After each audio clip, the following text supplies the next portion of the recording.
जय श्री कृष्ण साथियों। जब जब संसार में अधर्म बढ़ता है और मनुष्य अपने जीवन के सत्य से भटकने लगता है, तब श्री कृष्ण के दिव्य उपदेश हमारे लिए मार्गदर्शक बन जाते हैं। गीता का हर श्लोक, हर शब्द जीवन का गूढ़ रहस्य खोलता है। यह केवल एक ग्रंथ नहीं, बल्कि एक ऐसा दीपक है जो अज्ञानता के अंधकार को मिटाकर सच्चे ज्ञान का प्रकाश फैलाता है। यदि जीवन में कोई समस्या है, कोई दुविधा है, कोई दुख है, तो श्री कृष्ण के उपदेश उसमें अमृत समान काम करते हैं। अर्जुन भी युद्ध के मैदान में दुविधा में थे, जब उन्होंने अपने सगे संबंधियों को सामने खड़ा पाया। उनका मन कर्तव्य और मोह के बीच फंस गया था। तब श्री कृष्ण ने उन्हें गीता का उपदेश दिया, जो केवल अर्जुन के लिए नहीं, बल्कि हम सबके लिए है। आज भी हम जीवन के युद्ध में ऐसे ही खड़े होते हैं, जब सही और गलत के बीच फैसला लेना कठिन हो जाता है। कभी परिवार की जिम्मेदारियां, कभी समाज का दबाव, कभी आत्मसंशय, ये सब मिलकर हमें अंदर से कमजोर बना देते हैं। लेकिन गीता हमें बताती है कि जो स्थिर मन से, समर्पण भाव से निष्काम कर्म करते हैं, वही सच्ची शांति को प्राप्त होते हैं। श्री कृष्ण कहते हैं, कर्मण्येवाधिकारस्ते मा फलेषु कदाचन। तुम्हारा अधिकार केवल कर्म करने में है, फल की चिंता मत करो। यही वह मूल मंत्र है जो हर परिस्थिति में सही मार्ग दिखाता है। जब हम फल की चिंता छोड़कर कर्म में लग जाते हैं, तब हमारा मन शांत रहता है और सफलता अपने आप हमारे चरणों में आ जाती है। आप सोचिए, जब हम किसी चीज की अत्यधिक चिंता करने लगते हैं तो क्या होता है? हमारा मन व्याकुल हो जाता है, भय हमें जकड़ लेता है और हम सही निर्णय नहीं ले पाते। लेकिन जब हम मन को श्री कृष्ण के चरणों में समर्पित कर देते हैं और यह मान लेते हैं कि जो भी होगा वह भगवान की इच्छा से ही होगा, तब जीवन में स्थिरता आती है। साथियों, जो भी यह वाणी सुन रहा है, उस पर श्री कृष्ण की कृपा सदा बनी रहे। जिस प्रकार समुद्र की गहराई अनंत होती है, उसी प्रकार भगवान का आशीर्वाद भी अनंत है। जो भक्त सच्चे मन से श्री कृष्ण का नाम लेता है, उसके जीवन से समस्त संकट मिट जाते हैं। यदि आप भी श्री कृष्ण के सच्चे भक्त हैं, तो कमेंट में राधे राधे अवश्य लिखें और अपने जीवन को भगवान के उपदेशों से प्रकाशित करें। अर्जुन की आंखों में प्रश्न थे, उनकी मनोदशा अब भी विचलित थी, लेकिन श्री कृष्ण के वचनों ने उनके हृदय में एक हलचल मचा दी थी। जीवन और मृत्यु के रहस्यों को समझने की उनकी जिज्ञासा बढ़ चुकी थी। वह श्री कृष्ण के मुख से और भी सुनना चाहते थे। श्री कृष्ण मुस्कुराए। उन्होंने अर्जुन की ओर देखा और बोले, हे पार्थ, इस संसार में हर वस्तु नाशवान है। जो जन्म लेता है उसका अंत निश्चित है, और जो अंत को प्राप्त होता है उसका पुनः जन्म भी अवश्यंभावी है। लेकिन जो आत्मा है वह न कभी जन्म लेती है, न कभी मरती है। यह तो अनादि और अविनाशी है। अर्जुन का मस्तिष्क इस विचार में उलझ गया। लेकिन भगवान, यदि आत्मा अमर है तो फिर इस युद्ध का उद्देश्य क्या है? यदि सब पहले से ही निर्धारित है, तो मेरे कर्मों का क्या अर्थ? श्री कृष्ण ने एक गहरी सांस ली और अपने दिव्य स्वर में बोले, हे धनंजय, तू यह क्यों सोचता है कि यह युद्ध मात्र रक्तपात है? यह तो धर्म की स्थापना का यज्ञ है। अधर्म जब बढ़ जाता है, जब अन्याय अपनी सीमाएं लांघ जाता है, तब धर्म की रक्षा के लिए कर्म आवश्यक हो जाता है। उन्होंने आगे कहा, कर्म ही जीवन का सार है अर्जुन। लेकिन जो सबसे महत्वपूर्ण है वह यह कि कर्म को बिना फल की चिंता किए करना चाहिए। जब तू किसी भी आसक्ति के बिना केवल अपने धर्म का पालन करने के लिए कर्म करेगा, तब तुझे किसी भी प्रकार का बंधन नहीं बांध पाएगा। अर्जुन को अब तक अपने संदेहों के उत्तर मिलने लगे थे, लेकिन उनके भीतर एक और प्रश्न उठा। उन्होंने श्री कृष्ण से पूछा, हे केशव, यदि मनुष्य को कर्म करना ही है तो फिर उसे शांति कैसे मिलेगी? क्या मनुष्य अपने जीवन भर केवल संघर्ष ही करता रहेगा? श्री कृष्ण मंद मुस्कुराए।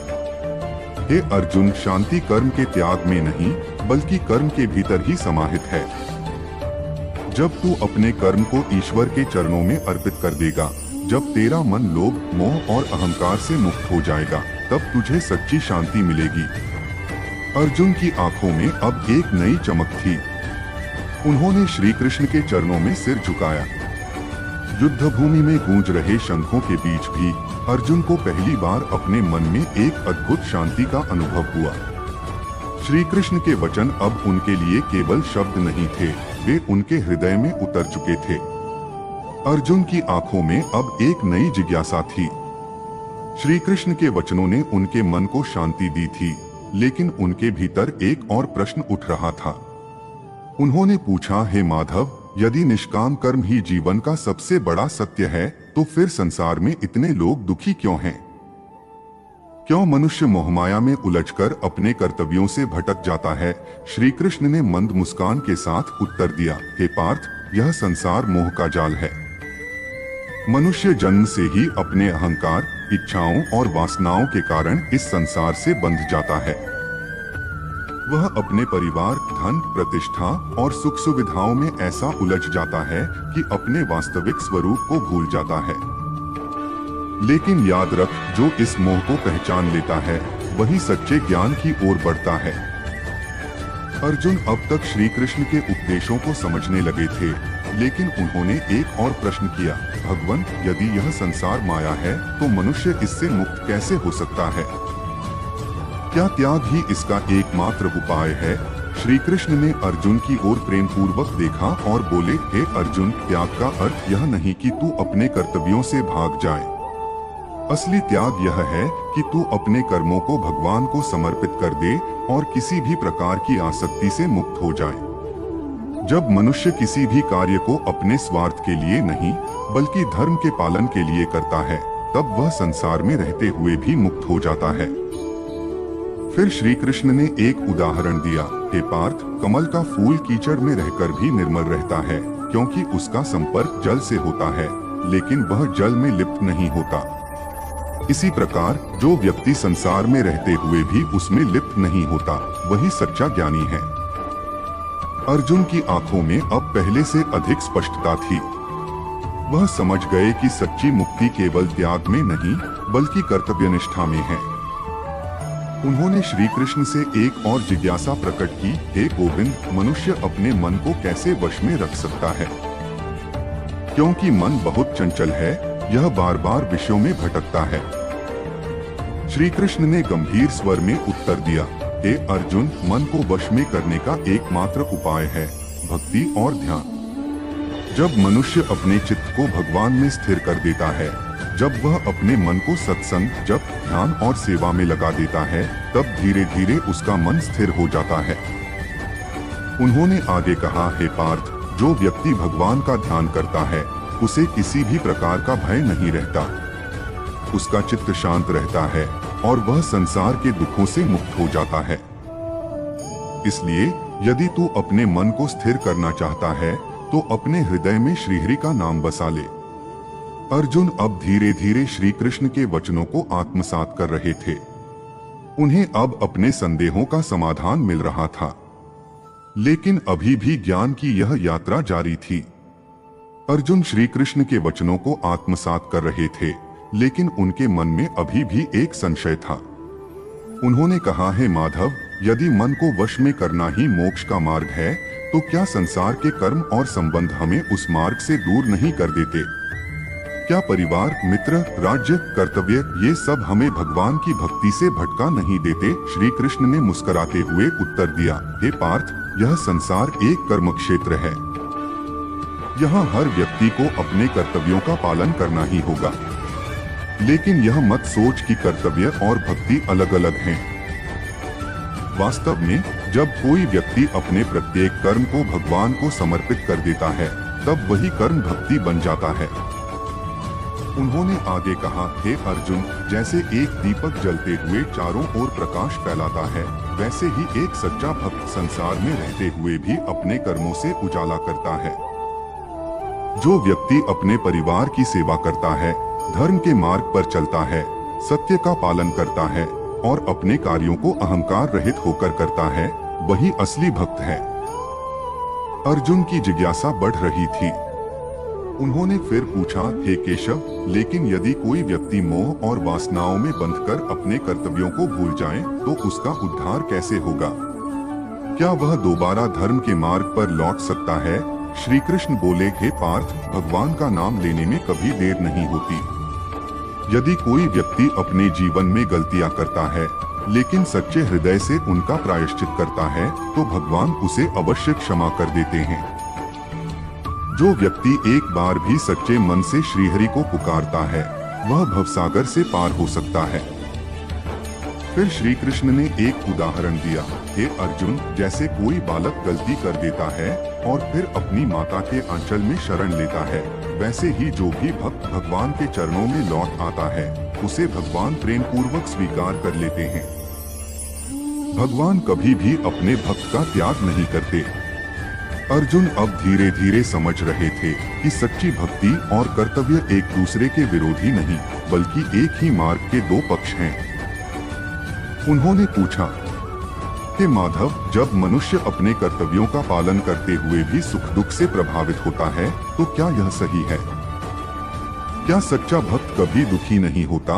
श्री कृष्ण ने उत्तर दिया, हे पार्थ, यह संसार सुख और दुख का मिश्रण है, लेकिन सच्चा ज्ञानी वह है जो इन दोनों से परे हो जाता है। जब कोई व्यक्ति दुख में विचलित नहीं होता और सुख में अहंकार नहीं करता तब वह सच्चे ज्ञान को प्राप्त करता है। उन्होंने आगे समझाया, हे अर्जुन, जैसे सागर में कितनी भी नदियां आकर मिले लेकिन उसका स्तर स्थिर रहता है, वैसे ही जो व्यक्ति हर परिस्थिति में समान रहता है वही सच्चा योगी है। अर्जुन अब पहले से अधिक स्पष्टता के साथ श्री कृष्ण के उपदेशों को समझ रहे थे, लेकिन अभी भी उनके मन में कुछ और प्रश्न उठ रहे थे। श्री कृष्ण के वचनों ने अर्जुन के हृदय में एक नई ज्योति जला दी थी, लेकिन उनके मन में अभी भी कुछ संशय बाकी थे। उन्होंने धीरे से पूछा, हे माधव, यदि सच्चा योगी वह है जो सुख दुख में सम रहता है तो क्या इसका अर्थ यह है कि हमें अपने प्रियजनों से कोई लगाव नहीं रखना चाहिए? क्या प्रेम भी हमें मोक्ष के मार्ग से दूर करता है? श्री कृष्ण मंद मुस्कान के साथ बोले, हे पार्थ, प्रेम स्वयं में कोई बंधन नहीं है, लेकिन जब प्रेम मोह और आसक्ति में बदल जाता है तब वह बंधन बन जाता है।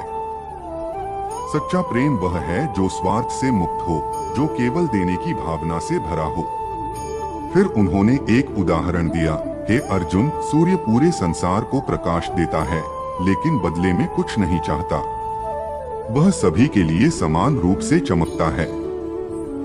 ऐसे ही जब प्रेम निस्वार्थ होता है तो वह व्यक्ति को ऊंचा उठाता है, लेकिन जब प्रेम स्वार्थ और वासना में बंध जाता है तो वह व्यक्ति को नीचे गिरा देता है। अर्जुन ने सिर हिलाया, मानो वे धीरे धीरे गहरे सत्य को समझ रहे हों। फिर उन्होंने पूछा, हे केशव, यदि हमें निस्वार्थ प्रेम करना चाहिए तो फिर यह संसार हमें बार बार मोह में क्यों डालता है? मनुष्य को बार बार भटकने के लिए क्यों बाध्य किया जाता है? श्री कृष्ण ने गंभीर स्वर में उत्तर दिया, हे पार्थ, यह संसार एक परीक्षा है। यहाँ हर मनुष्य को अपने मन पर विजय प्राप्त करनी होती है। जब तक मनुष्य अपने मन को वश में नहीं करता तब तक वह मोहमाया के जाल में फंसा रहेगा। उन्होंने आगे कहा, हे अर्जुन, जो व्यक्ति अपने मन को जीत लेता है वही सच्चा विजेता है। युद्ध के मैदान में शत्रु को हराना आसान है, लेकिन अपने भीतर की इच्छाओं को जीतना ही सबसे कठिन कार्य है। अर्जुन ने गहरी सांस ली। अब उन्हें यह समझ में आने लगा था कि जीवन का असली संघर्ष बाहरी नहीं बल्कि आंतरिक है। उन्होंने श्री कृष्ण से पूछा, हे गोविंद, तो क्या हमें अपने सभी संबंधों को त्याग देना चाहिए? क्या हमें संसार से पूरी तरह विरक्त हो जाना चाहिए? श्री कृष्ण मुस्कुराए और बोले, नहीं पार्थ, विरक्ति का अर्थ यह नहीं कि तुम संसार को छोड़ दो। सच्ची विरक्ति वह है जब तुम संसार में रहकर भी उसमें आसक्त न हो। जब कोई व्यक्ति अपने कर्तव्यों का पालन करता है लेकिन फल की चिंता नहीं करता तब वह सच्चा विरक्त कहलाता है। उन्होंने आगे समझाया, हे अर्जुन, कमल का फूल कीचड़ में खिलता है लेकिन वह कीचड़ से प्रभावित नहीं होता। ऐसे ही जो व्यक्ति संसार में रहकर भी उसमें लिप्त नहीं होता, वही सच्चा योगी है। अर्जुन अब समझ चुके थे कि त्याग का अर्थ केवल भौतिक वस्तुओं को छोड़ना नहीं है, बल्कि मन के भीतर के मोह को छोड़ना है। लेकिन अभी भी उनके मन में एक अंतिम प्रश्न शेष था। जैसे ही श्री कृष्ण ने अपने दिव्य उपदेशों का अंतिम चरण अर्जुन को सुनाया, एक गहरी शांति छा गई। अर्जुन, जो पहले संशय और भय से घिरा हुआ था, अब एक नए प्रकाश से भर गया। श्री कृष्ण ने जो कुछ भी कहा था, वह केवल अर्जुन के लिए नहीं था, बल्कि हर उस व्यक्ति के लिए था जो जीवन के संघर्षों में उलझ जाता है और सही मार्गदर्शन की तलाश करता है। श्री कृष्ण ने मुस्कुराते हुए कहा, जो व्यक्ति निष्काम भाव से कर्म करता है, जो अपने अहंकार और मोह को त्याग कर अपने धर्म का पालन करता है, वही सच्चा योगी है। अर्जुन, तू केवल एक माध्यम है। तेरा कर्तव्य केवल धर्म के मार्ग पर चलना है, फल की चिंता किए बिना कर्म करना है। जो व्यक्ति गीता के ज्ञान को अपने जीवन में उतार लेता है, वह किसी भी परिस्थिति में विचलित नहीं होता। अर्जुन ने गहरे संतोष के साथ अपना सिर झुका लिया। उसने कहा, प्रभु, अब मेरे सभी संदेह दूर हो गए हैं। मुझे ज्ञान प्राप्त हो गया है। मैं अब संकल्प के साथ युद्ध करूंगा, क्योंकि अब मैं समझ चुका हूं कि धर्म क्या है और मेरा कर्तव्य क्या है। श्री कृष्ण ने अर्जुन की ओर देखा और एक बार फिर अपनी दिव्य मुस्कान बिखेरते हुए कहा, जब भी धर्म की हानि होगी और अधर्म का विस्तार होगा, तब मैं अवश्य प्रकट होऊंगा। सत्य और धर्म की रक्षा के लिए मैं समय समय पर अवतार लेता रहूंगा। यह कहकर श्री कृष्ण ने अपना विराट स्वरूप समेट लिया और अपने वही स्नेहमय रूप में आ गए जो सभी के लिए सुलभ था। अर्जुन ने अपना गांडीव उठाया। उसकी दृष्टि अब पूरी तरह स्पष्ट थी। वह अब एक योद्धा नहीं, बल्कि एक साधक था, जो अपने कर्म को भगवान के चरणों में अर्पित कर चुका था। यही गीता का सार है। जीवन में कितनी भी कठिनाइयां क्यों न आए, हमें अपने कर्तव्य को नहीं छोड़ना चाहिए।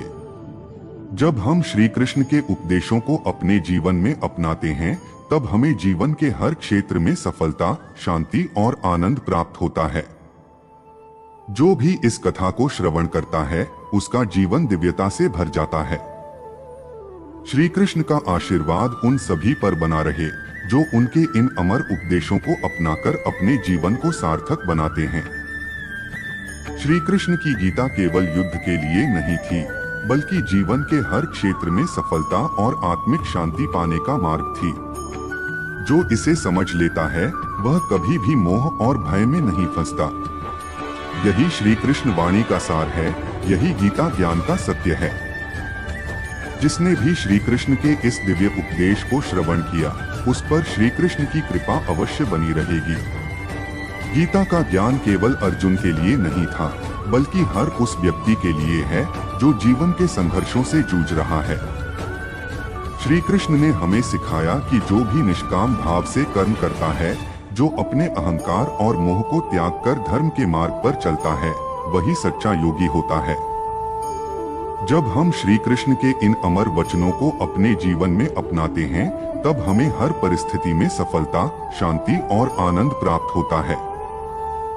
यह जीवन एक संग्राम है, और इस संग्राम में विजयी वही होता है जो अपने कर्तव्य को समझता है और बिना फल की चिंता किए धर्म पूर्वक कर्म करता है।